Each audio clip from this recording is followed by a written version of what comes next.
I've listened to Mother by In This Moment for years. And I listened to it once yesterday. Hey, welcome to Mixtober!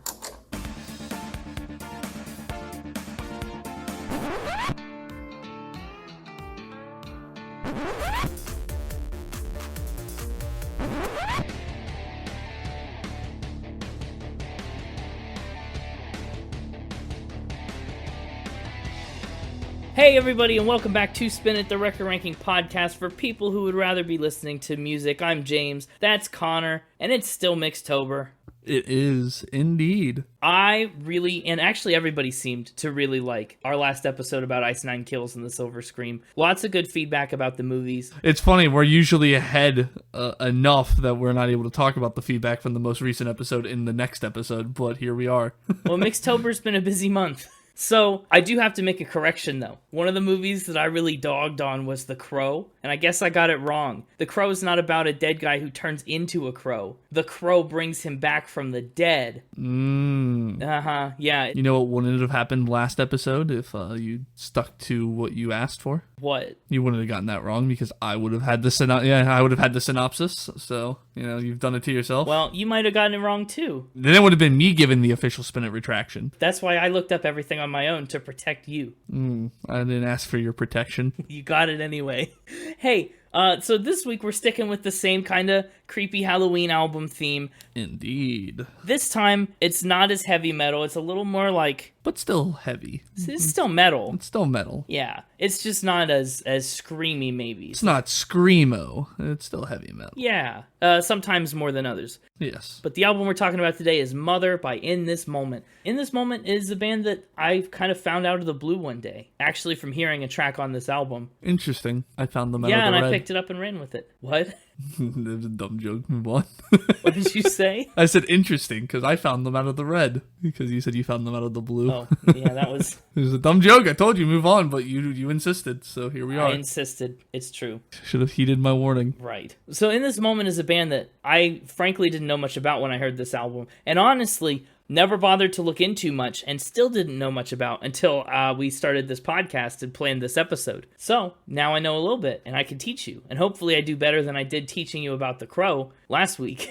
One can only hope. One can only hope, and that one should be you. So, here are the facts. In This Moment is a Los Angeles-based goth metal band. They started out under the name Dying Star back in 2005. I think Dying Star is a cooler name. I have to agree. Yeah, I think Dying Star is a cooler name. I don't know if it fits the music as well, but it's cooler. But that was about a year after lead singer Maria Brink and guitarist Chris Howarth crossed paths. It didn't take long for them to pivot that name, actually, into In This Moment. They really changed it very quickly, despite Dying Star being better. And then they picked up a couple extra members to fill out the lineup. Those members would rotate in and out. This is another band that had a lot of lineup changes. Actually, Maria Brink and Chris Howarth have been the only members around for the band's entire lifespan so far. Since 2016, and in 2020, of course, when they put out Mother, the lineup has been pretty steady, and that includes bassist and singer Travis Johnson, drummer Kent Dimmel, and rhythm guitarist and vocalist Randy Weitzel. So that's In This Moment, formerly known as Dying Star.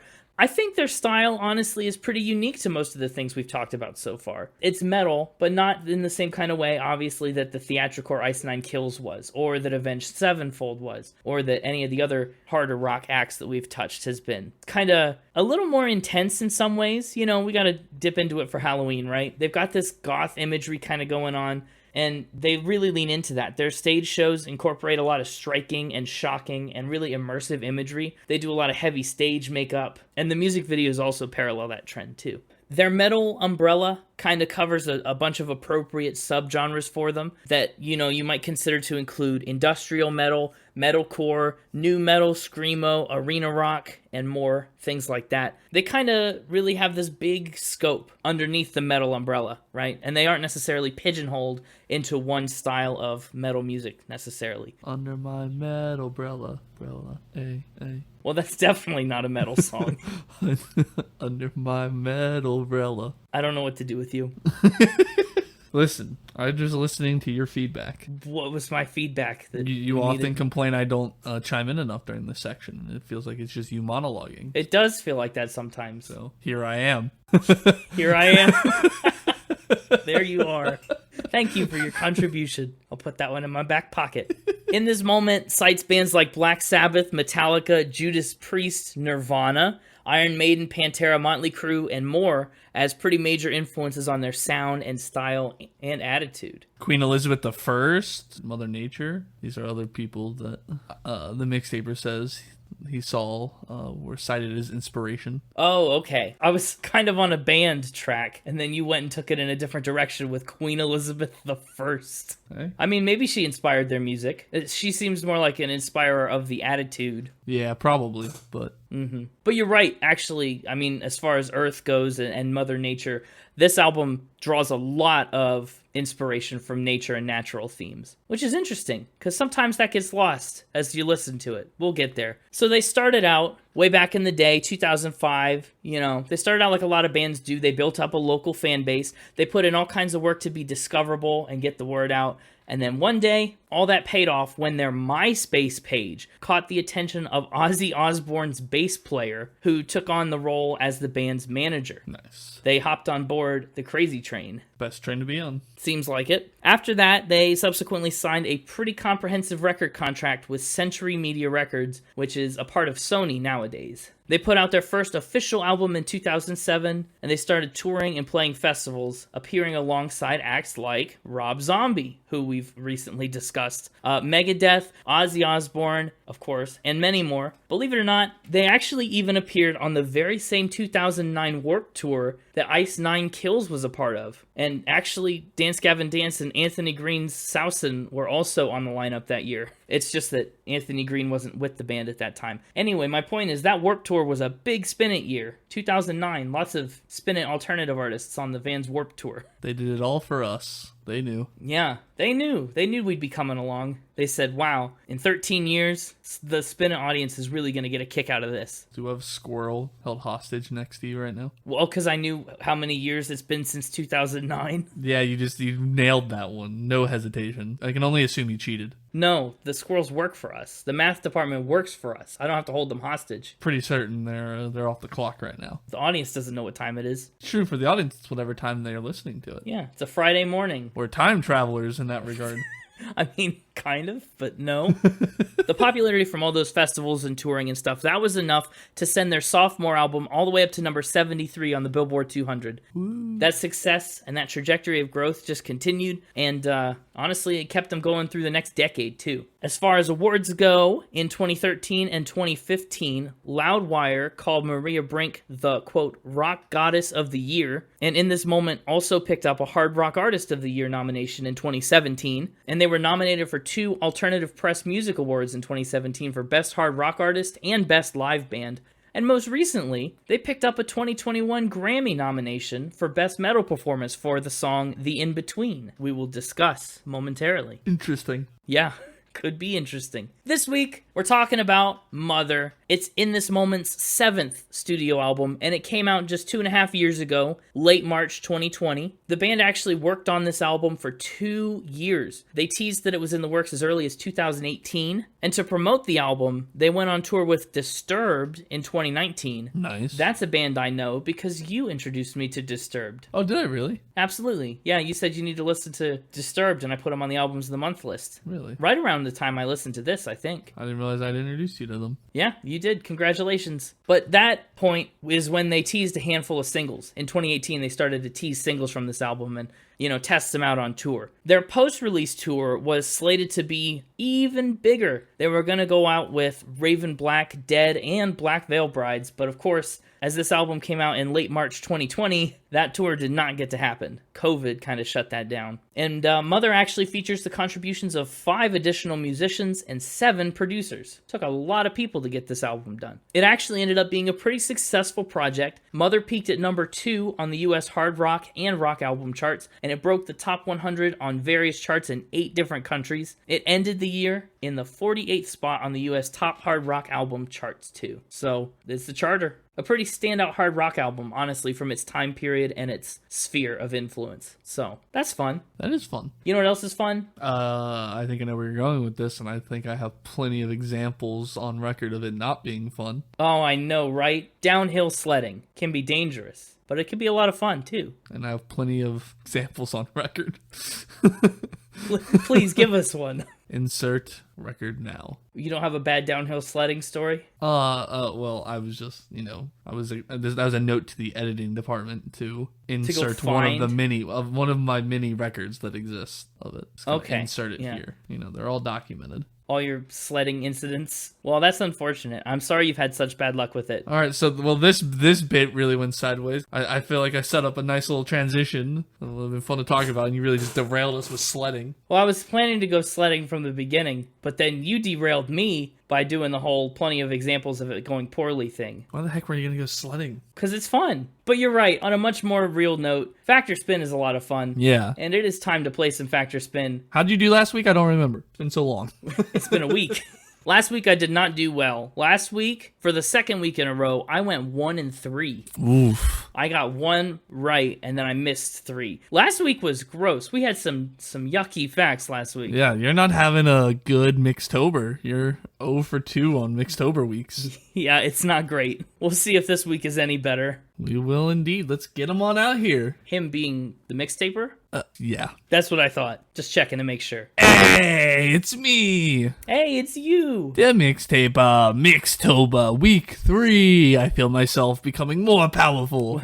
I mean, yeah, it is week 3, but Tina Turner, once again, very loose Mixtober tie-in. You called it Mixtober. That's your own fault. That's true. You're right. I did. So anyway, Mixtober week 3. I'm curious to see what you've got going on this week. Oh, it's been a while since we've had a themed episode. I guess it has. That's true. I mean, 63. It's been 4 episodes since we did a themed episode. You did a theme for Blondie with all of her close encounters. Yeah, 4 episodes. That's a whole month ago. It's been such a long time. The longest. And so we're back with some Halloween spookables this week. What? Like a Lunchable, but scarier? That was more of a Winnie the Pooh reference. What? Winnie the Pooh. Have you ever seen Winnie the Pooh's Halloween Spooktacular? I don't think it's called that, but that's what I'm going to call it. I've seen the thing with the heffalumps and the woozles. No, this is their Halloween special with the spookables. No, it again sounds like a Lunchable, but scary. I've never seen the Winnie the Pooh Halloween special. Oh, it's wonderful. What on earth is this Factor Spin about to be? It was a Halloween tradition in growing up as a little wee mixtaper lad. You watched a lot of Winnie the Pooh Halloween specials? Yeah, every Halloween, multiple times usually. Interesting. I didn't know that about you. It's a classic. Okay, well, then I guess we're in for a classic round of Factor Spin to match. Yes, with our first one, she's always ready to fight a demon. She being Maria Brink. Oh, yes, Maria Brink, yes. Is always ready to fight a demon. Yeah. Fight a demon how? Like physically, or does she carry things to ward off demons all the time? That one. Okay, the second one. What does she use to ward off demons? She never goes anywhere without some sage and a tiger's eye. Is the tiger's eye like a special kind of crystal or gemstone? I assume you're not talking about the actual eye of a giant jungle cat. It's a gem that is known to ward off witchcraft. Okay. Has she ever had to fight a demon? No, not yet. She says she came close. Oh, yeah? Do tell. What was the close encounter? She felt a demonic presence backstage of one of the performances, but it quickly left. Nothing came of it. My guess, as a mixtaper, not any, don't factor this into your fact. This is just my guess. The demon could sense that she was ready to fight. Primed and ready to go. It's one of those things that because she's always prepared, the demons just kind of avoid her. They go find people not as well prepared to pick fights with. Right. Yeah, pick on the weak. Exactly, because they're cowards. But I thought she didn't start preparing for demon fights until after this happened. No. So when and why did she start preparing to fight demons? Just in case? Just in case, yeah. Like learning karate? No, just in case. Are there different levels of demon fighting? Can I be a black belt in demon fights? Well, yeah, I think if you just have the sage, you're somewhat prepared. But then when you get that tiger's eye, it levels you up. And I'm sure there's probably another level. Yeah, I guess so. Yeah, no, she just does this just in case she ever has to fight a demon. She wants to be prepared, like the Boy Scouts. Yeah, I mean, I'm not inclined to believe that would necessarily help you stand much of a chance against a demon, but really, I don't know. It's known to ward off demonic presences and witchcraft. It's a tiger's eye. How much more prepared can you be? Is it known to? I guess there's this caveat in front of the word known that says supposedly known to ward off witchcraft and demons. But, Well, I guess I'm going to supposedly say this is a fact. I just kind of figure, this band leans heavily into the occult imagery kind of thing. Yeah, I could see this being a thing. It's Mixtober. I'll say this is a fact. Ah, well, you are supposedly wrong. This is a spin. Oh, man. Not off to a great start once again. Yes. So is she just unprepared to fight a demon? Or is she only ready to fight a demon sometimes? Yeah, that's pretty much what I'm telling you. As far as I am aware, she is unprepared to fight a demon. But maybe that's what she wants the demons to think. Oh, you're right. Maybe she is ready, but in secret. We know they pick on the weak, so she keeps it a secret. She wants to appear weak, so she can show people how well she can fight demons. Exactly. It's really a smart strategy. I'm like, bravo. Are you ready to fight a demon? Some might say I am a demon. Would they? Yeah. Okay. Well, what's your second fact? I really gotta shape up. No, I quite like where you're at. You're the perfect shape. Shape down. Don't shape up, shape down. Well, we'll see which direction I'm trending after this fact. Supposed fact. She tried to catch the Loch Ness Monster. I'm amazed, actually, now that you say that. I'm amazed that it took 67 episodes for Nessie to appear in this podcast. We've had aliens, we've had, costumes and stories and movie cameos and ghosts, but we've never had a Nessie. No, we've never had a Nessie until now. How does one go about trying to catch the Loch Ness Monster? Do you get a really big net? Well, first you got to go to Scotland. Sure, naturally the first step is to arrive at Loch Ness. And then I don't know what the best method is, but these people used a fishing pole. You wanted to fish Nessie out. Yeah, as one does. That doesn't seem wise. Like that, even if you got a bite, you're probably letting go of your fishing pole. Yeah. It probably is pretty strong. Yeah, I tend to agree. What kind of bait do you put on a fishing pole when you're hoping to attract like a prehistoric dinosaur? Well, everyone knows, obviously, that Nessie's favorite meal is a lamb chop. Okay, well, that honestly, I've heard about Nessie sightings in fields where shepherds are. Nessie comes out and eats a sheep or something, so yeah, I guess that's plausible. So I'm tying a lamb chop to a fish hook. Yeah, oh yeah. And I'm tossing it in the lake. Oh yeah. How long am I sitting out there before I decide to go home? Until the lamb chop gets a bite, obviously. But would you even feel it? If like a normal sized fish just bit a lamb chop? Oh, they felt it. Was it a big bite? Oh yeah, it was a big old bite. Are you trying to convince me that they think they got a Nessie bite on their lamb chop? They're pretty confident it was a Nessie bite, having zero evidence. What else could it have been? I don't know. A scuba diver who had a good sense of humor. Scuba diver that was a little hungry, forgot his lunch that day. Yeah. Saw a nice juicy lamb chop. How convenient. A lamb chop. Just yank on this. So they didn't see anything. They only felt a tug on the pole. So the pole bent really far over and the water started to I guess churn is the way they describe it, but get all unsettled. Mm-hmm. And then the line went loose and the lamb chop was gone. So something big took it. That's really suspicious. I don't know if I believe that story. Okay. And I also don't know if I believe that she tried to catch the Loch Ness Monster. Okay. What inspired her to give this a shot? So, yeah, that was actually where I was going to start the story, and we really dove into the weeds quickly. And we did. So she was on a trip to Scotland with some of her friends. Okay. While out sightseeing, they saw an advertisement for a boat trip to go out onto the lake and try to capture old Nessie. That does seem reasonable. Like if I were in Scotland and I was offered the chance to go to Loch Ness, or if I had the opportunity. With a lamb chop, I absolutely would. Yeah, it seems irresistible. But am I telling the truth? I guess that's what you gotta decide. I don't think this really happened. I agree, it definitely didn't happen, but that doesn't mean I'm telling the lie. Well, that's true. You've told me so many spins in Mixtober. I have. I mean, in the last 2 episodes, you've said one fact. Oof. I think this one has to be a fact, right? I mean, it doesn't have to. That's the game. I know you say that every time, but this one is so unbelievable. I do think this one seems so fake that it has to be true. Locking in fact. I guess so. This is a spin. Oh, no. Yes, my power grows. I'm shaping down. I'm shaping down. Shape down! Shape down! Oh no. Oh, love it. Did that happen to anybody? Did you just make that up from scratch? I made that up. I made that all up. Darn. I like the lamb chop thing. Oh, man. All right. The worst I can do is 50-50. I feel better.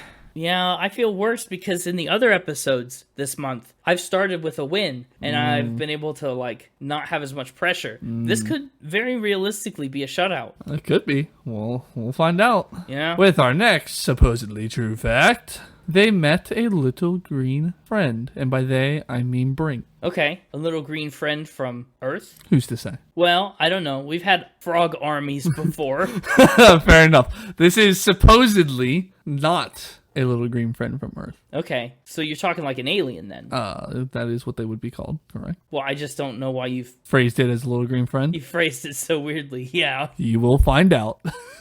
So what were they doing when they met this extraterrestrial? They were outside their hotel room. Okay, like outside in a hallway or outside like on a balcony? No, like outside like in the street, in the alley, like next to the hotel. Okay, because it would be really weird. It like one thing to see an alien on the balcony.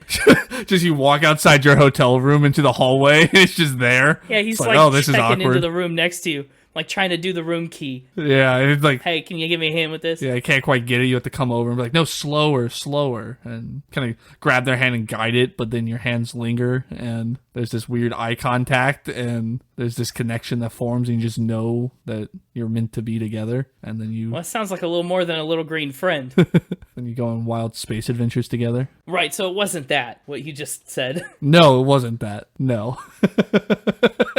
So it's outside in the alley. Way different circumstances to meet an alien.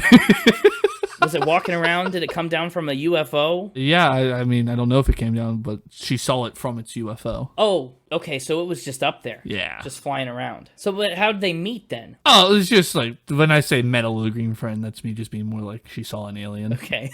You just wanted to mix it up. Yeah. We've already had a fact that said she saw an alien, so this is different. Yeah, exactly. What'd she do? She wave hi? Did she tell people about it? Did she make contact? She has no memory of what happened after she saw the bright light and the whirling wind. So you're talking like, I mean, a bright light and a whirling wind sounds akin to a lot of alien abduction stories. Yeah. Well, she doesn't know what happened over the next 20 minutes, but somehow made it back into the hotel lobby. Interesting. Interesting indeed. This one's got to be a spin. I mean, it doesn't have to be, but it could be. I know, but I'm saying this one's a spin. I'm always really skeptical of the alien facts. You are. No other questions? I don't think I have any other questions. Should I have one? Don't know. It's up to you. You didn't ask where this happened. I have that information. Well, I guess, where did this happen? While on tour in 2017 in Toccoa, Georgia.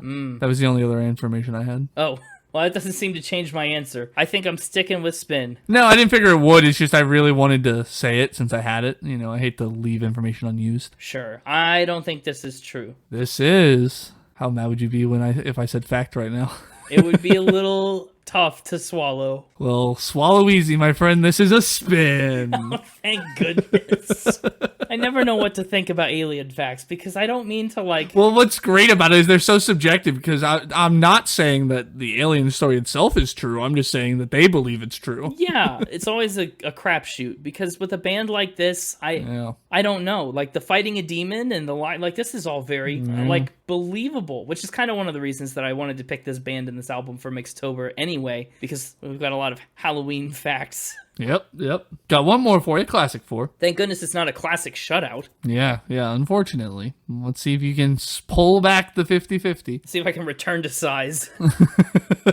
They met a little green friend. Yeah, so this is a different fact. Just want to confirm you did not hit the skip back button on your podcast player. No. We're still moving forward. Still moving forward. Now, was this one a little green friend from Earth? I think it depends on your school of thought. I think in most cases, yes. Interesting thing that you just said.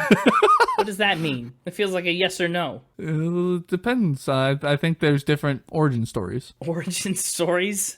What is this, like some lizard that maybe evolved from an alien? What are you talking about? I don't know. I think you should just keep asking questions until you figure it out. I think that'll be more fun. Well, that's not fun for me. So this green friend was an animal then? No. No. A plant? No. I guess humans are animals, so I guess yes to the animal question. Okay, so this was a human. In a way, yeah. I guess they're What do considered. you mean? I don't know if they're considered human or if they're like their own species. I don't know. They're humanoid. Let's put it that way. Okay, humanoid? Yeah. Is this like a cryptid? Are you talking about like she met a mermaid or like a chupacabra? I don't know what you're getting at here. Nope. No mermaids. No chupacabras. They just meet the Jolly Green Giant? Kermit the Frog? Like, what happened? Oh, Kermit the Frog is about the right size. Okay, well, that fits the little part. I don't know. A C6 Smurf? I'm running out of unreasonable guesses. You can just ask me some more details about the fact, and maybe it'll come to you. Where did she meet this friend? Outside her childhood home? Okay, was she a child when this happened? She was. She was 9 years old. Is this friend imaginary or real? She's pretty certain it's real. What did she do with this friend? What did they do together? Well, they didn't really do anything together. So here, I'll give you a little bit of information. She kept finding money under the porch of her No childhood way. home. Hold on. Are you about to tell me that she met a leprechaun? That's exactly what I'm telling you. She's met a leprechaun when she was 9 years old. Leprechaun? Told you it'd be more fun for you to guess. Was her childhood home at the end of a rainbow? Oh, I love it. Anyway, so she kept finding money under her porch in her childhood home, right? Yeah, sure. As one does. Yeah, as one does. And so one time while she was under there, just searching for coins, she heard a bush rustle nearby, and she swears she saw a small man with a red beard and green clothes disappear through the bush. Did she follow him? I mean, that's probably your first instinct, right? Yes, she says when she went to investigate, no one was to be found. Well, that doesn't exactly surprise me. What a fact. It's a good final ramp. Yeah, I guess it was. And a double fact. It was the same fact twice. So she didn't interact with it at all. No. Again, I used the word met a bit loosely.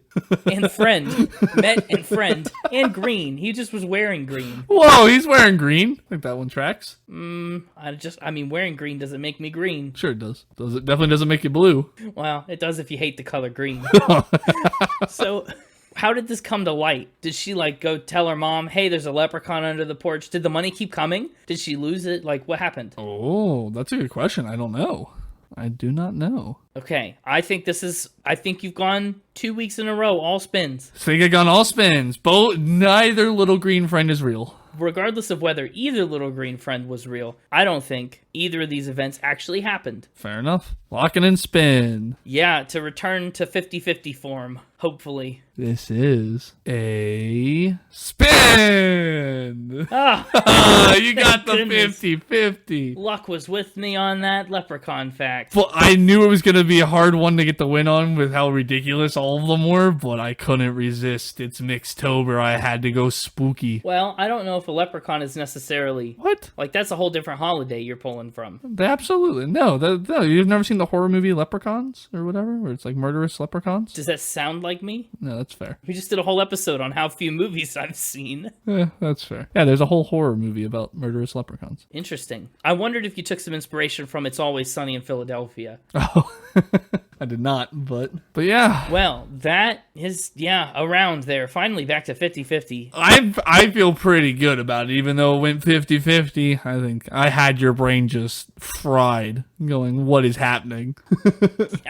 Yeah, you blitzed me with the last two there. That was kind of a lot for you to attempt to lie about. I thought maybe I get him with the first one because it's a little more believable. We've had alien facts. It's not that outrageous for somebody to think they've had this experience. And then he gets the last one because there's just no way. I said, or he gets the first one and thinks I did the first one just so he wouldn't fall for I thought maybe I could get you with some reverse psychology either way on one of the two, but I knew it'd be impossible to get both. But instead, I got neither. You did get neither, but the Loch Ness Monster one was fun. Just a lot of spookables. Yeah, how is this in any way related to Winnie the Pooh? Oh, no, it's not. I just said spookables, and then I realized you want to get that reference, and I wanted to talk about it. It's not at all related. Oh, okay. It's just a reference I made. Good talk. It was not really a very themed episode. No, it was themed around all the monsters. We had demons and cryptids and leprechauns and aliens. Yeah, you're right. It was a bunch of spookables. Okay, fair enough. If you've seen the Winnie the Pooh Halloween spookable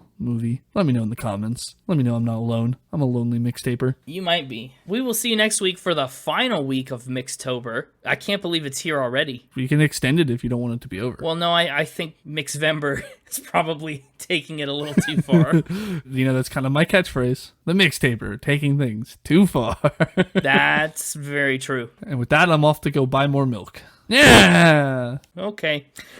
I guess we'll see how that goes. Welcome back, Connor. I have returned, even though I've been sitting here the whole time listening, as always. Well, I just welcome you back to the microphone. I welcome your voice back to the audience. Yes, we've had this argument in the past. I like to remind listeners every once in a while that I don't actually leave. That you're still here all the time. I'm always watching. Monsters, Inc., that's a good Halloween movie. Yeah, and it ties in with the monsters that the mixtaper had. So there we go. Exactly. Let's talk about the album art on Mother. All right, we can do that. I mean, that's kind of the way things go. Yeah, I know. It's just always the way things go. We've been doing this for 67 episodes. Never mix it up. Yes, we do sometimes. You're right.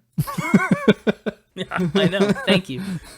This cover photo is the work of Brooke Shaden, who is a photographer. She's actually had a pretty remarkable career in the world of art. She's had 5 solo art exhibitions. She's had featured work in notable galleries, and one of her self-portraits even helped inspire a movie. And she put together this album cover for In This Moment, which features a bunch of ghost-looking cloaked people over top of this like root entanglement, and there's like a little thing growing in the roots.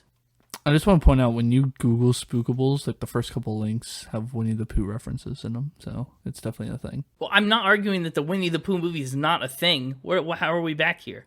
I like this album art. It kind of starts to point us in the direction of some of the album's natural themes, with the field and the earth and the roots kind of growing here. Yep. I actually quite like it a lot. Really? Sets the tone well, and it's visually aesthetic. I think so. That's true. I like the storm clouds that are not in the middle, with the light kind of coming through the middle, illuminating the... Yeah, they part just right. Yeah, it's good. I think so too. It's a very interesting album cover. And yeah, it's not boring like some of them that we get where we're like, yep, this is the album cover, not really a lot to say. Like, it's fun to look at. This is a picture of Tim McGraw's face. Yeah. Right. It's a little bit different, a little bit more intentional. Yeah. The album opens with a little bit of... Whoa. I'm going to need you to say, let's talk about the album. I'm going to need you to do a more robust transition. Okay. Sorry, my transition wasn't robust enough for you. Apology accepted. Go on. Let's talk about the album. Yeah, let's spin it. See what I did there? That was what I had to backtrack for? Yeah. I got my catchphrase, no? That's your catchphrase? You've had 67 episodes. Yeah, why not? Just, whenever we move into this part of the thing, I can say, let's spin it. Like, let's put it on. Let's talk about it. It's a weird thing to pick up in the 67th episode. But if you want to keep doing it, go for it. No, it sounds like you hated it. It's fine. I'll just go back. No, I didn't hate it. No, you didn't like it. I understand. No, wait, I'm sorry. I don't mean to pull the rug out from under the things that you do that are fun for you. Crush my dreams. It's all right. Let's ask the people. People, you tell them that you hated it. Oh, no. If you did. If you didn't, then don't. Preferably, if you didn't, tell me that too. Don't just say silence. Oh, right. We'll never know. Anyway. Yeah, let's spin it. This album starts with a little bit of an intro-lude, right? It's like an interlude, but an intro all wrapped into one. I like that interlude. Yeah, I think I made that up on my own. You probably didn't. Probably someone else somewhere has used it, but I also didn't see them do it when I said it. So it's legally yours, right? Yeah. I think that's what the lawyers would say. The Spin It legal department, we'll have to consult them. The interlude borrows some lyrics from God Is She. We won't touch that song for a little while, but they're here. The lyrics, just a little teaser. Of course, you don't know it's a teaser when you hear it the first time. No. And I knew it came back up later, like when we hit it, I was like, I've heard this on this album, but I don't remember where. Yeah, they sneak it in a way that's, no offense, very forgettable. Like, if you were trying to think where I've heard these lyrics, you probably wouldn't be able to go, oh, that was the intro. Exactly. I was like, I know this was on the album in one of the other songs, but I don't remember where. Yeah. And then it rolls really, really smoothly into Fly Like an Eagle. Yes, that was one of my notes, was it blends into Fly Like an Eagle quite well. Yeah, I mean, seamlessly. Fly Like an Eagle is the proper opening track, and it's a gothified cover of a Steve Miller Band song, which in this moment has been playing since 2019. Now, Steve Miller and Steve McCarty wrote the song, and is basically their interpretation of the Bible blended with inspiration from the popular Mac Davis song In the Ghetto. Hey, hey. Uh-huh. I know someone's a big Mac Davis fan. Nice. I'm a big Mac Davis fan, and I am firmly in the camp that Mac Davis's version of In the Ghetto better than Elvis Presley's. Yeah, well, But I know that's a hot take. That's a hot take for all those Elvis fans out there. But listen, the man wrote the song. He knew how it should have been performed. Yeah, that's true. And, I mean, you can see that influence especially in this verse, feed the babies who don't have enough to eat and shoe the children with no shoes on their feet, right? Yeah, I mean, that feels very In the Ghetto inspired. Yeah. Now, the Steve Miller Band song is not exactly the same as the In This Moment cover, as you can probably imagine. But other versions of the song have been used as football anthems, promotion for the U.S. Postal Service, and more. So, Fly Like an Eagle has gotten around in various capacities. I don't know if you're very familiar with Steve Miller or the Steve Miller Band. Yes. You probably are to some degree. Yep. Yeah. Well, this version is it's vastly different. Yeah, and not in a good way. Yeah, it depends on your perspective. I think this is a good opening track for the album. It kind of gives us a scope, right? Flying like an eagle to the sea. It kind of puts us on this journey right away. Yeah, thematically it fits well on the album, but as a song, no. No? Which is sad because I really like the instrumental beat, this kind of drummed up metal version of the instrumentals. Yeah, it's a very soft metal. They could have done a lot with it, and instead they just made a cover of an already, what I would have considered a popular song, and it just doesn't compare. It's the first, but not the only time that they do that on this album. I was surprised when I started digging how many of these songs were covers. Mm-hmm. Fly Like an Eagle, though, despite not living up necessarily to the Steve Miller Band cover, and also maybe underselling its own potential, it is a good opening track, and I think it's one of my more favorite tracks on this album, top half. Really? I would probably put it there. Interesting. And I think maybe part of the reason I like it so much is for things like the lyrics and the messaging, you know, of letting the spirit carry you through to the revolution and the In the Ghetto type imagery. I think that part makes this really strong, but of course that part's not in this moments. Yeah. And then after Fly Like an Eagle, well, we get another interlude. This is a real interlude, though. It's not an intro. It's not an interlude. But it kind of is. To the album. Because it felt like a new start to the album. It's almost like the album started over. Yeah, it is so, I was like, yeesh, do we really need another interlude right here? Like, we're 3 tracks in and have had one song. Yeah. It was almost like they couldn't decide whether or not they wanted the Red Crusade into the in-between to be the start of the album, or the beginning into Fly Like an Eagle to be the start. So they're like, why not both? Why not both? And I much prefer the Red Crusade into the in-between duo. Oh, I think I agree with that. Basically, yeah, this is really just a little run-up to the in-between, and it also introduces the music video. And I think, honestly, the album could do without this. Really? The music video maybe needs it to establish the shot. Sure. Yeah, but I think the Red Crusade itself probably could just be cut as a track. Listen, if you want it, add it to the in-between, right? It doesn't need to be in limbo like this. No, I'm saying get rid of the beginning and just use this is what I would do. Oh, yeah, and get rid of the beginning and Fly Like an Eagle? Well, you can move Fly Like an Eagle to somewhere else on the album. I don't really care. Sure, I get that too. But start with the Red Crusade into the in-between. I think is the optimal start to the album, rather than the beginning into Fly Like an Eagle of all things. Well, but I just would have put Red Crusade as a part of the in-between and not made it its own thing. To each their own. I liked it as an interlude. Still no Kevin and Barracuda, but decent enough. Nothing's going to touch Kevin and Barracuda for you, which is weird because everything is going to be almost better than Machine Gun Kelly's album for you. But Kevin and Barracuda was the real diamond in the rough. They're untouchable. I guess so. E.T. and Salmon are even more untouchable. E.T. and Salmon. All that said, though, the In-Between is up next, track 4, but really song 2. I think the In-Between is maybe one of the highlights of this album. This would maybe get my top 3 if I were doing such a thing. But you're not, and so you're not allowed to even mention that. Stricken from the record. Never mind. Yeah, redact it. The In-Between is the album's first and biggest single, and for the big In This Moment fans, you might have caught a couple different allusions to their older songs, like Blood, Sick Like Me, and Beautiful Tragedy, all of which get really direct shout-outs in the chorus. Basically, it's a song about being caught in between people's expectations and trying to find your own identity amidst all kinds of inner turmoil. So we kind of get this tug of war, right? Am I holy? Am I going to turn? Maybe I'm worthless. Maybe I have purpose. You know, there's a holy war within, according to the pre-chorus. And that's kind of what the whole song's trying to sort out. Yeah, this one, I'm torn on this one. You're in between.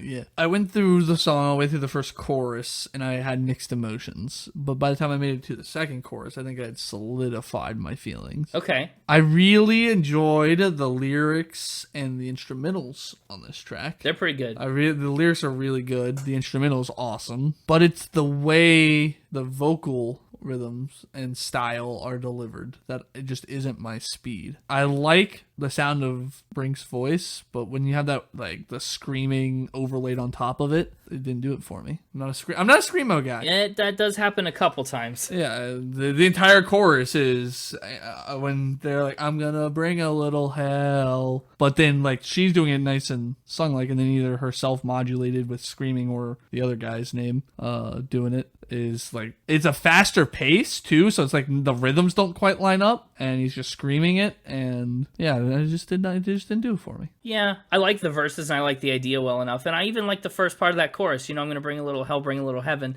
And then the rest of the chorus does just feel like a little bit of a fan service piece where they don't really say much. They just reference a bunch of old song titles. Well, as somebody who doesn't know any of their other work, I didn't notice that, so it didn't bother me. Well, I know. I feel like it doesn't say much. But anyway, that's just the chorus. Verse 2 really kind of brings in a little more of that, like that external pressure to conform, right? About being told I was nothing, told I was pure. And then we get into this really intense self-doubt and introspective questioning. I kind of like it. You know, am I the high? Am I the low? Yeah, like I said, I like the lyrics. It's just the delivery of them. Fair enough. I do think it's a pretty good first original song for the album. 4 tracks in.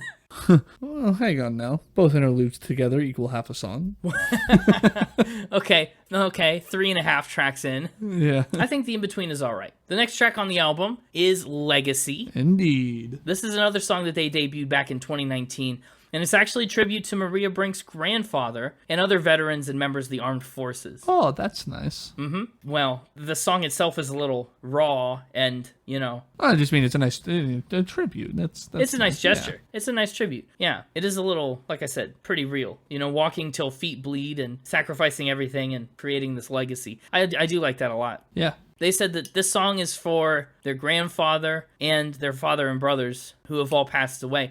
They said the song is for them and to all the selfless men and women who have served in the military and still do. We thank you for your bravery. And I think you're right. It's a pretty moving tribute. One of the lyrics says, I will dance with you till the shadows slip away. I'll lay my hands on you to ease the pain. I like that a lot. I love the sound of the chorus on this one. Like the last time I talked about how I did not enjoy the chorus, I really enjoyed the delivery of the chorus on this one. Yeah, the chorus here feels kind of like what the band is all about. Yeah. Like this is an identity piece. I think unlike most of the other songs on this album, there's a real, like, substantial weight to these lyrics. I don't think we necessarily get that in a ton of other places. Yeah, I agree. This one, it lands well, and it's pretty impactful. Yeah, it's exactly. The lyrics are just well written. There's weight to them. There's just something here that doesn't exist on several of the other tracks. Mm-hmm. And then just the way she slides into some of the lyrics is just very wonderful.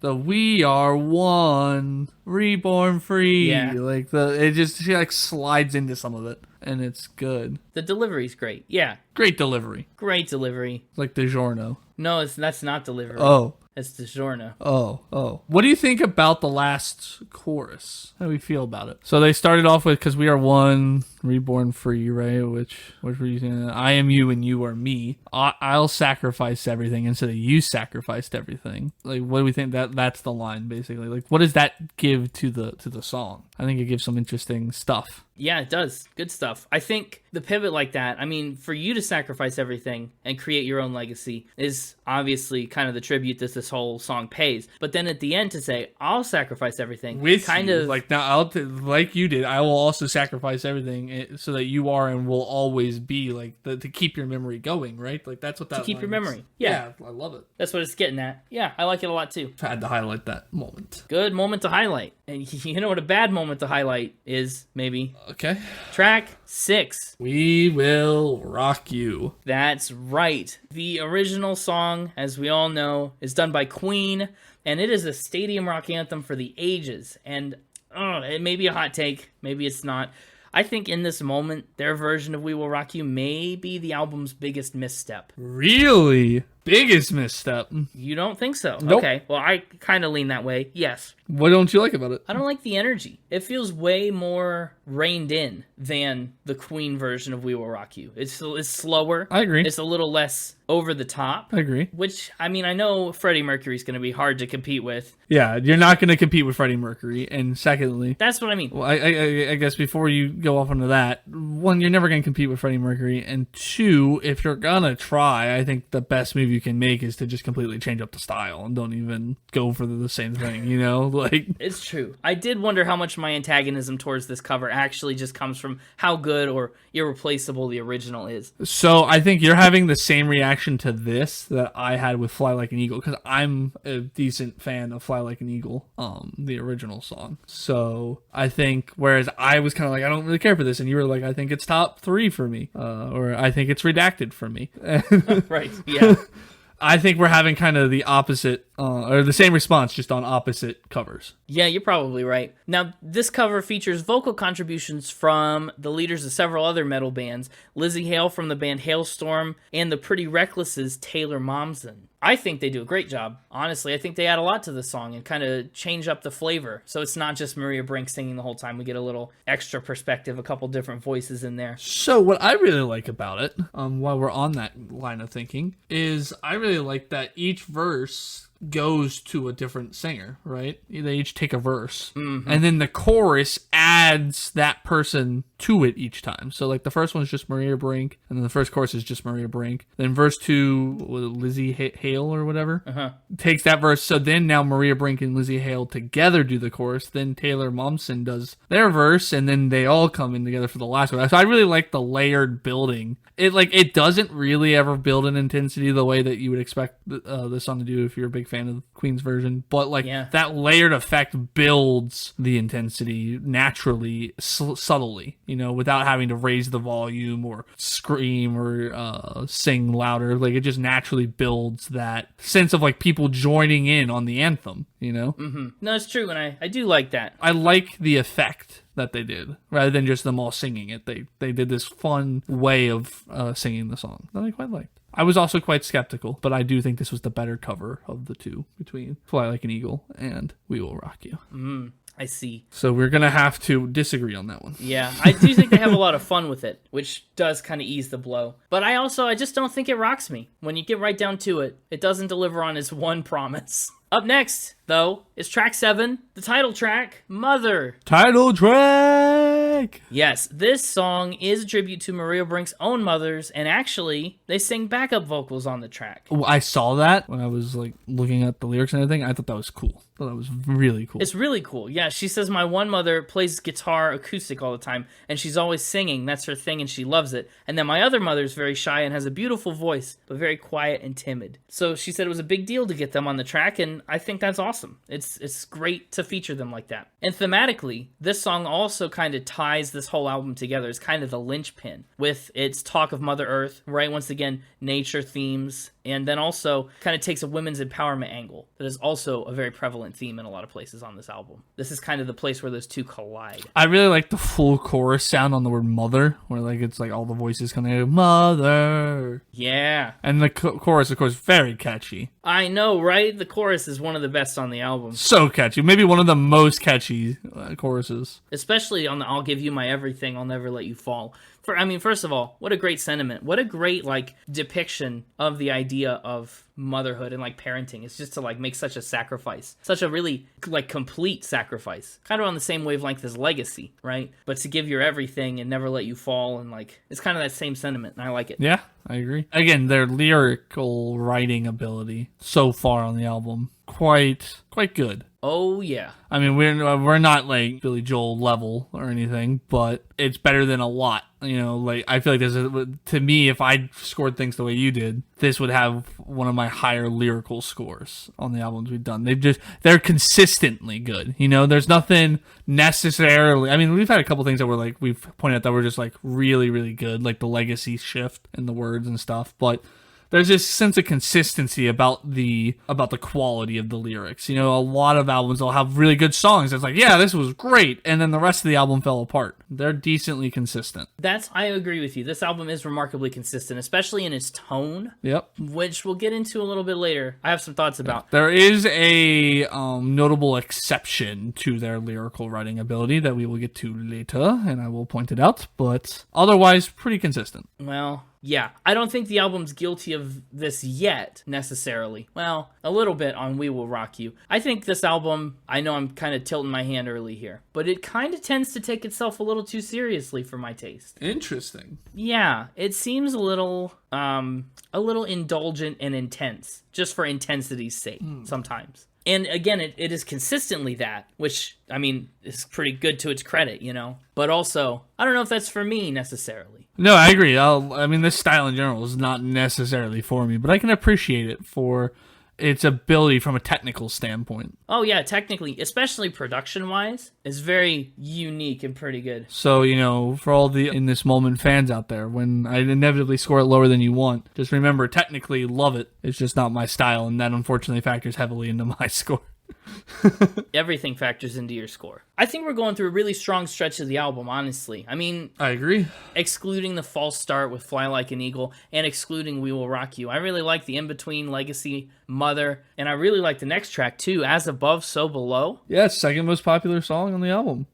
It was the album's third single, and the title, I did a little research into this, the title is taken from a popular phrase taken from the Emerald Tablet, which is a Latin relic that's believed to have come from the Hellenistic character Hermes. Huh. Yeah. The phrase itself, as above, so below, is commonly used to relate things that happen up in the stars to things that happen on Earth. So, in like a Hellenistic context, that's like tides, seasons, and astrology. But also, in a more modern sense, people have used it to describe how physics that we determine on Earth can be applied to astronomy and other things in the universe, which I thought was really interesting. Actually, in the early 20th century, after we figured out all the physics and things, it started to kind of develop into more of an occultist term, too, to talk about, you know, an afterlife or an underworld or as above, so below, kind of that way. And in that context, the song kind of takes on this air of being about, like, the abuse of power and how actions come back around, like this dark karmic cycle. And that's especially evident in that chorus, you know, what you reap is what you sow, what you give comes back threefold. Like, you're gonna get back what you put out, you know? For me, this song, again, really catchy beat.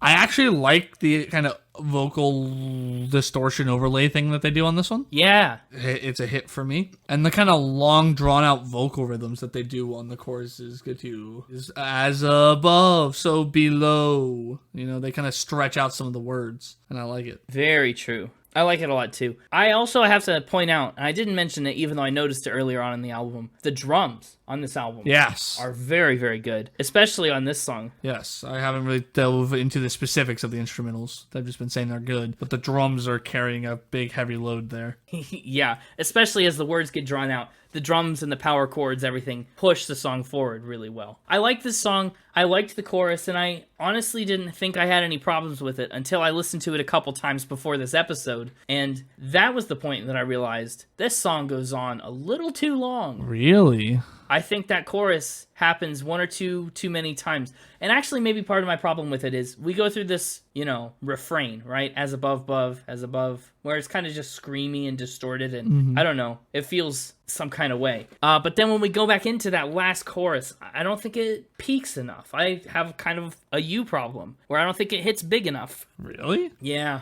I know. It's something just about the timing of it I don't know if I love. And I have to say, outside of the lyrics in like the pre-chorus and the chorus, the verses really don't do much for me here. Really, the verses don't do as much for you? No, I think they kind of leave a little to be desired. I don't know, but, like, is there anything specific that stands out as kind of meh? Yeah, I mean, verse 1, I mean, there's only 2 verses, right? we kind of go for parallelism here with I won't lie, it's tempting. I won't lie, they're empty. Your promises and your stones, that's fine. It's like okay, but it doesn't really do much for me. Oh, no, I like it. Good. I'm glad you like it. On an album that's not always your style, we'll take anything you like that you can get. Fair enough.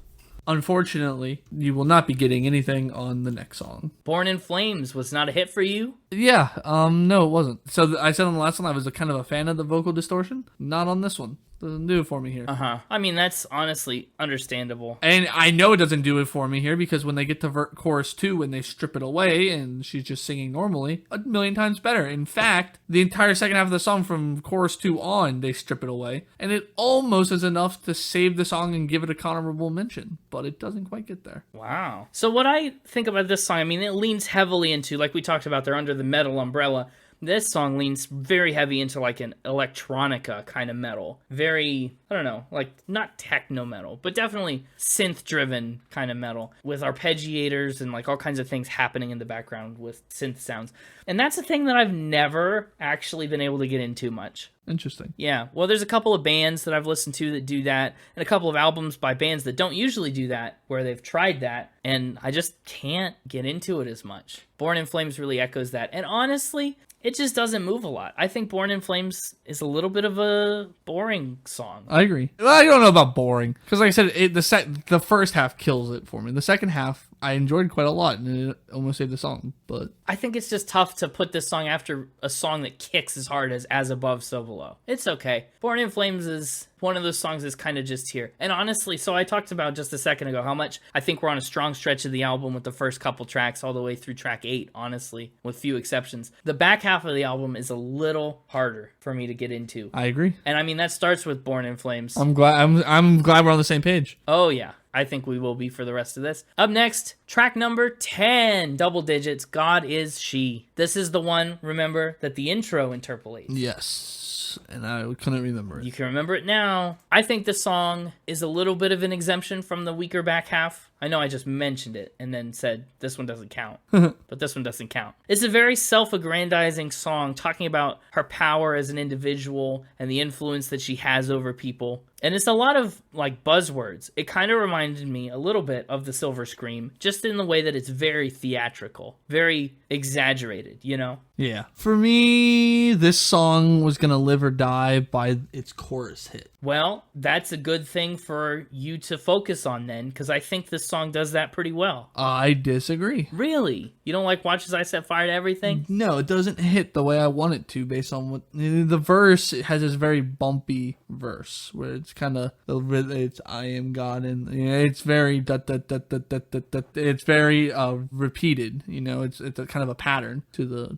Yeah, lots of being. And so I was expecting the chorus to kind of break that mode and kind of punch in some sort of way, and it just didn't really do that. Okay, you're right. I mean, the chorus changes, but it doesn't change, right? Exactly. Instead of I am this and I am that and I am this and I am that, it's watch as I this, watch as I that, watch as I this, watch as I that. And yeah, okay, now that you mention it, lyrically the chorus does not pivot as much as you might want it to. I think musically it does. Even musically, it doesn't do what it still doesn't do what I want. So you see, it kind of hits this. So it ends on crawling through, and then it kind of bleeds up into, and I actually liked the bleed on the So Watch. That was nice, where it's like, So watch as I set fire to every... It still is smooth. I kind of wanted it to go big, you know, I wanted it to kind of go, like, more aggressive. It still got that same smooth, or, like, that same, not really smoothness, but, Yeah, you're right. It's not particularly aggressive. Yeah, it doesn't go aggressive, which is what I felt it needed after all the ba-ba-ba-ba-ba-ba in the music that was going on. It was kind of like the drums were just kind of marching along to the I am this and I am that. And so I was expecting it to kind of, especially when it got kind of quieter, because it goes with the you've been crawling through and kind of bleeds down. And so I expected it to be like, so wah ba ba ba ba, and like really hit big on the chorus, and it didn't. Yeah, see, it's not super heavy metal. It's kind of a softer around the edges metal. It's aluminum. not steel. It's very interesting. It's yeah. Oh, this is a heavy aluminum album.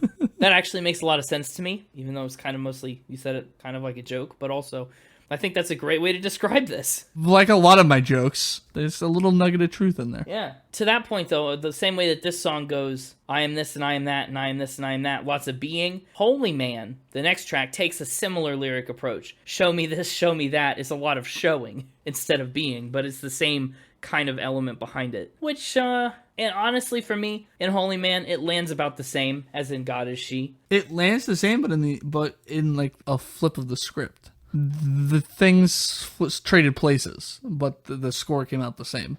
I kind of like the chorus on this one, but the verses left me hanging. Yeah, I can get behind that. And it's the first time on the album that the instrumentals kind of left me hanging a little, specifically on the verses. Chorus still fine, but the verses... That doesn't surprise me. The instrumentals on the verses, as far as I can recall, are just more or less drums again. Yeah. There's really not much else happening. And again, but not even like meaningful drums. They're just kind of there so that it's not a cappella. But the chorus picks up with the guitars Yes, and yeah. kind of this wall of sound in the chorus that I really like. Yeah, they say chorus is good. Yeah. The score comes out the same, but for opposite reasons.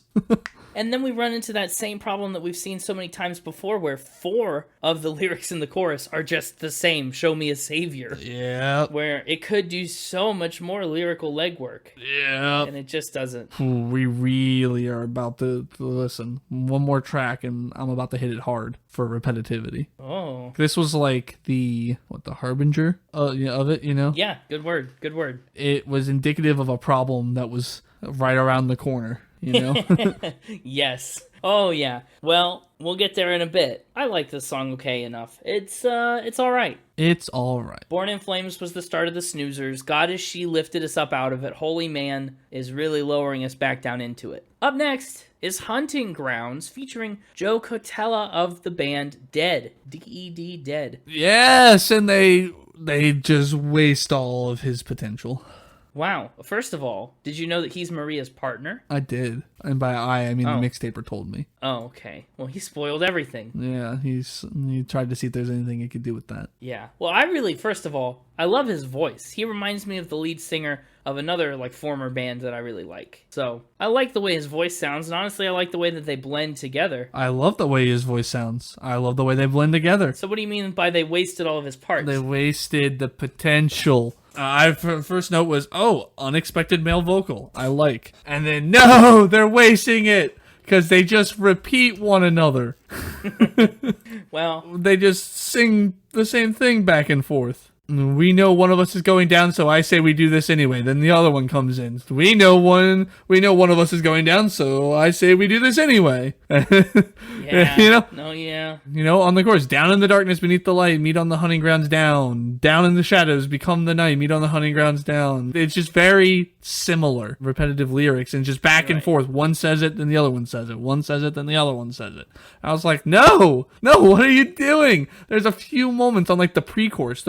They sing in harmony on the we know one of us is going down on one of the pre-choruses. They sing it in harmony. And I'm like, their voices sound really pretty together. Yes, do more of that. Or when you are doing the back and forth, actually say something different. Yeah. It was the same. Not only was it the same lyrics, but the instrumentals just repeated themselves with that person. It was just such wasted potential for a guest vocal. You're right. He sounds good. He could have lyrically done a little more work. This was the one that earlier when I was praising the lyrics, I said, there is one exception where they I literally wrote in my notes, I said, it's almost like they forgot how words work. Wow. Oh, that's a scathing critique. One thing I do have to point out is that very opening line, the song goes, I've been sleeping for 7 moons and now I'm awake. Mm-hmm. Do you know how long that is? 7 months. That's a long time to sleep. Yeah, hibernation. Side note though, this is the part of the show where you learn about things you really did not expect to and probably shouldn't learn about while you're listening to a music podcast. Snails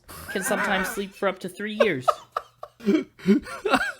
I learned. I was like, does anything even sleep for 7 months? Because I knew bears hibernate, but that's not 7 months. So I looked into it. Hunting Grounds, I think you're right, does just represent a little bit of wasted potential. We see how good it could be. We know how good it could be based on what they did on the rest of the album. And it just doesn't quite get there. Nope, no it doesn't. Up next is the next to last track, 13, Lay Me Down. Basically, the idea of this song is, lay me down at the grave, but you can't really kill me. It's a song of resilience and persistence. And I like that. There's also just not a lot of lyrics past those first two verses. No, it's again that harbinger. I'm really gonna get as many miles out of that word as I can this episode. That's the word of the episode. Yeah, that's the word of the episode. You haven't done that in a while. You used to have one every episode that you'd really lean into, but that was like in the dozens of episodes. That was like the teens. Yeah, juxtaposition, nailed it. Juxtaposed, yes. I used to say juxtaposed a lot. You did. Anyway, that harbinger, like I said, it was indicative of a problem with the lyrics.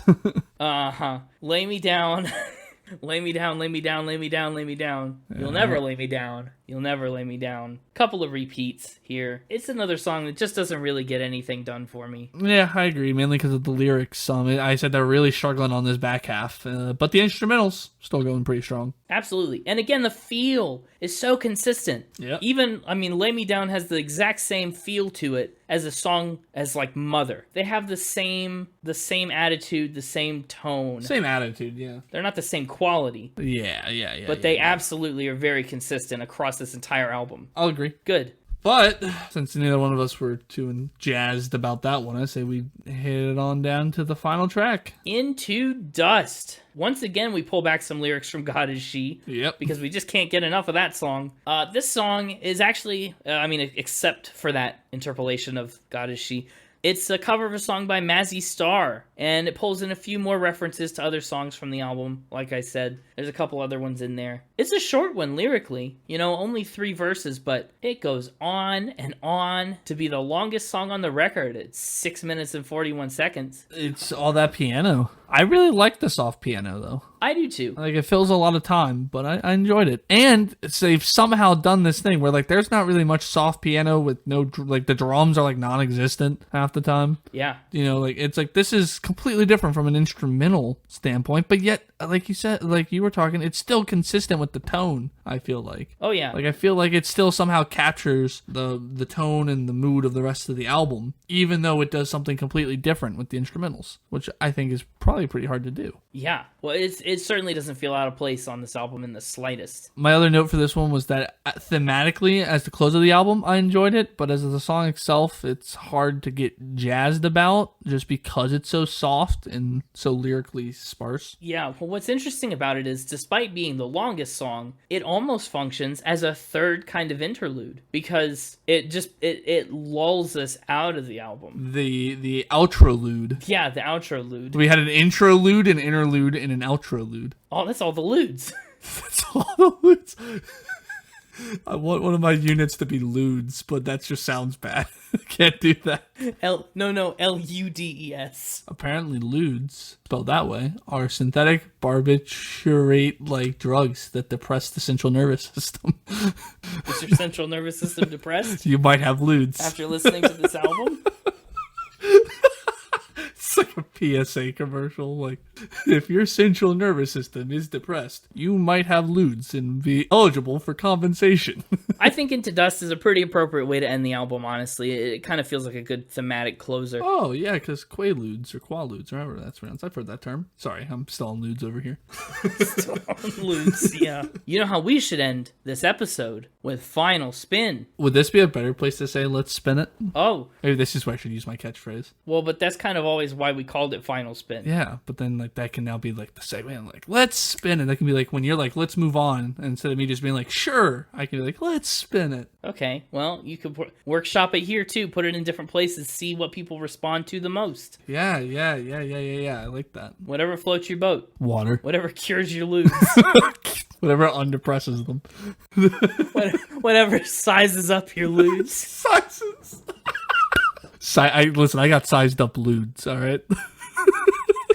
It's so stupid, because now I know you're going to want to use that as your unit, but there's no way that all that stays in the episode. That is absolutely the unit. It's a good little mesh of 2 jokes. It's awesome. I love that. I have a lot of thoughts about this album. Like I said, all the way through, it kind of takes itself a little too seriously sometimes. I think there's a point to be made for some of that. In a song like Legacy, obviously, taking itself seriously is a really good thing. In this cover of We Will Rock You, maybe it doesn't land as well for me. Overall, though, let's talk scores. Music, not too bad. I think there are songs where the music kind of lags behind a little bit, but some of them are pretty catchy, especially melodically. Giving music a 78. Lyrics are a little tougher to judge. I think, as far as repetitiveness goes, they lag behind a little bit. Some of the other ones, like I said, in the in-between, they don't really say much. They're just references to old songs. But other times, again, I have to point to songs like Mother and Legacy that are really, really strong. I'm giving lyrics, overall, a 60. Kind of feels like where it lands for me. Again, as a product of taking itself very seriously. Instruments or production, though, that's a different story. The instrumentation is really solid throughout. They're really good instrumentalists, and this is really captivating aluminum metal music, as you called it. And the production is really unique to a lot of other albums that we've talked about. I'm giving it an 80, and the overall vibe, really consistent. Just remarkably so. To the point where it's hard to believe that there are 13, 14 tracks on this album, and it almost feels just like one cohesive experience. And this is an instance where, honestly, I'd say every one of these tracks is improved by being in the context of this album. I think some albums we've talked about work better as individual songs. This is not one of them. Listen to the whole album cover to cover and everything will kind of be improved. Given the overall vibe an 80, that puts the total score at a 74.2, and that lands it on the ranking spreadsheet right around number 530. A little lower than I anticipated from you. Maybe. Well, sometimes I go low. You were just like, the vibe is incredibly the same. 80. Like, I was just shocked that... Well, I again, no. It's just the mix of being so consistent and yet also so not up my alley necessarily. Yeah, it not being your speed is weighing it down. It does. Admittedly takes it a little bit. As for my playlist pick, I would really, if I had both of them, I would really love to see the in-between, As Above, So Below, or maybe Mother make the cut. Okay. Well, we'll see what we end up with after I talk about my stuff. Do it. Hit it. Yeah, I think I made my opinions relatively well known. Liked the instrumentals a ton. Was really with the lyrics there until the end when the Harbinger struck. Yeah, it's not really my speed, but like you said, there's a couple songs that I had clearly, I was like, yes, I like this. I could find myself listening to this. And also ones I felt actually fit the playlist relatively well. I think so too, yeah. And so I think we'll have a decently easy time picking. Now, do I get all my top threes? I'm all paid up on my debts. Oh, you're far from paid up on your debts. Very, very far from paid up on your debts. You will only get 3. Why do I only get 3? Because you took 4 from Tina Turner. Wait, 4? I always take 4. Extra. You took 4 extra from Tina. I took 4 extra from Tina? You took 8 of 10. I took 8 of 10? Oh. You shortchanged yourself on Mixtober. Oh, no. Okay, so I only get 3, so... Past me really screwed current me. I think I'm gonna go with my top 3 in album order. Legacy. Yes. Nice. Oh, that was a good one too. I'd be okay with that on the playlist. We Will Rock You.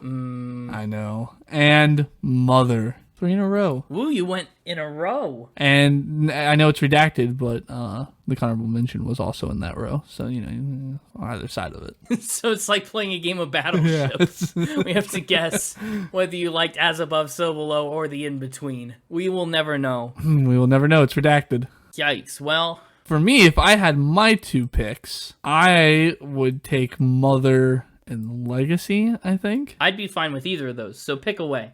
Well, if you're fine, you want to just do both those? No, I'm not fine with both of those. Oh. I'm fine with either of those. Well, you gave like what you thought yours were, and I was going to give what I thought mine. I thought we were going to try to meet in the middle somewhere on what they both should be. I think if you took Legacy, I'd take As Above, So Below. If you took Mother, I'd take the in-between. Really? Because Yeah. to me, Legacy and As Above, So Below were kind of the 2 that I felt I didn't want them both on the playlist. I think I'm going to go with Legacy. Okay, I like that. I'm going to go with As Above, So Below. Yeah, all right. I'm sad to see Mother not make it, but it's the way the cookie crumbled. Well, the whole album is named Mother, so in a way, it's kind of still on the playlist. Fair enough. As for my score and accompanying unit... I feel like your unit's already going to be spoiled. How can I not leave that part in there at the beginning? Yeah. This one is gonna get... Can I make a prediction? Oh, yeah, absolutely, of course. This may maybe a little harsh. I think you can venture into some rare territory with this album. Really? Yes. I think it's possible that you give this a 4 or a 5. Interesting.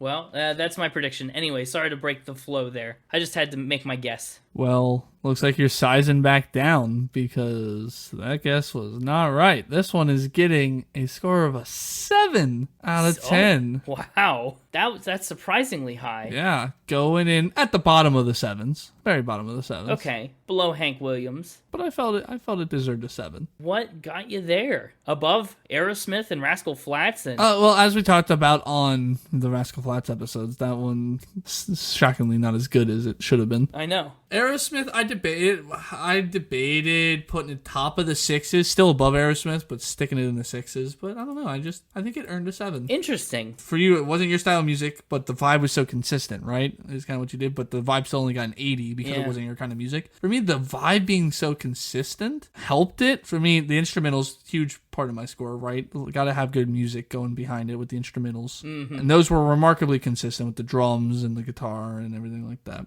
The lyrics were, for the most part, really consistent. I quite enjoyed their lyrics. Like I said, it was upper tier lyrics for me in terms of podcast episodes. So yeah, I think those two things, the fact that I could really dive into the lyrics and that there was some good music behind it, even though there were certain parts where it was screaming or where it got a little heavy for my taste, I think it earned itself a bottom 7. And to go with that bottom 7 sized up ludes to go with it. Sized up ludes, Ludes. Yes. Very important, the spelling. Our ludes are sized up and our nervous systems are depressed. Yes, so very interesting. That's a good unit. What a unit. I can't believe that you like this so much better than the Silver Scream. Yeah. Actually, that's the real surprise for me. I thought you'd be all about the movies and... Oh, I was all about the movies. I just wasn't about... The key there is, right, I'm a big movie guy, but those weren't the movies. Those were songs based on the movies. And the songs based on the movies didn't live up to the movies, in my opinion, except for those first couple. I think it just illustrates our different tastes in metal music. I definitely like the harder stuff more. This aluminum stuff is like okay, but... No, I'm much more of an aluminum metal guy. Seems to be the case. Hit me with that foil. Right. Well, hey, thanks for tuning in to another special Mixtober episode of Spin It. We hope you like this album. Mother. We hope you like this podcast. And we will see you next week as we close out the month with another Halloween-y themed episode. It's going to be a blast, and you don't want to miss it, trust me. In the meantime, if you're looking for us, you can find us on Instagram at SpinItPodOfficial, on Twitter at SpinItPod, and on the website at www.spinitpod.com. Oh, man. Thanks for... what? Keep going. Okay. Well, thanks for tuning in, and we'll see you next week. Have a fantastic week, and keep spinning. Keep spinning. James, I have some bad news. Yep, bad news. Okay. You said you don't want to miss next week, but I'm not going to be able to make next week. What do you mean you're not going to be able to make next week? I got a prior commitment. Well, what am I supposed to do? I can't do an episode solo. It's Mixtober. I'm not going to do an episode by myself. We'll have to figure something out. Yes, we will. If only there was an unlikely hero who could save the day.